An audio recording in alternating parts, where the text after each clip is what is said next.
We've been doing a lot. We've had a lot of interactions with dignitaries from India. We just had the Dalai Lama here a couple of weeks ago, and we're going to have Sri Ravi Shankar, who is a very prominent guru who has many, many millions of followers here, and we're talking about Indian issues in particular of late.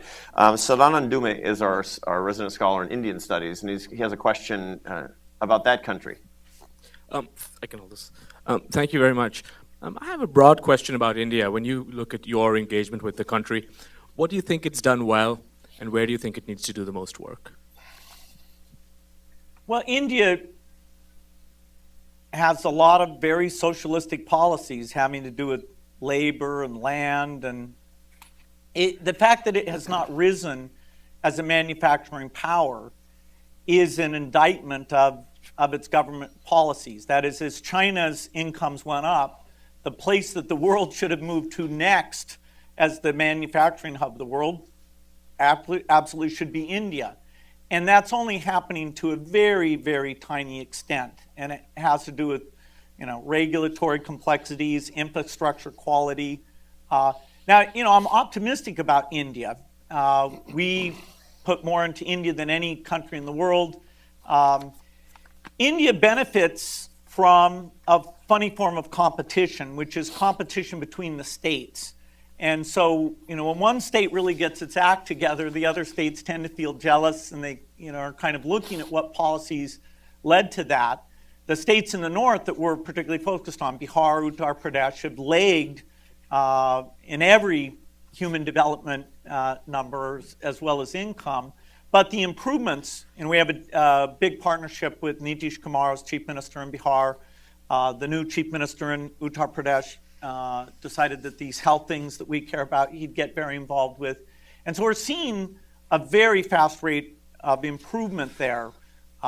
Vaccination coverage, and we got polio. The last polio case there was 3 years ago, which is an amazing triumph. We've taken the polio quality audit group and we've turned it into a primary healthcare audit group that's looking at where do workers not show up, where does supply chain not work, why don't people go.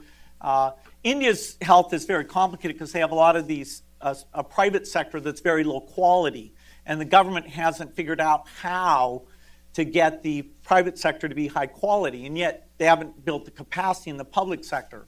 But, time is on our side in India.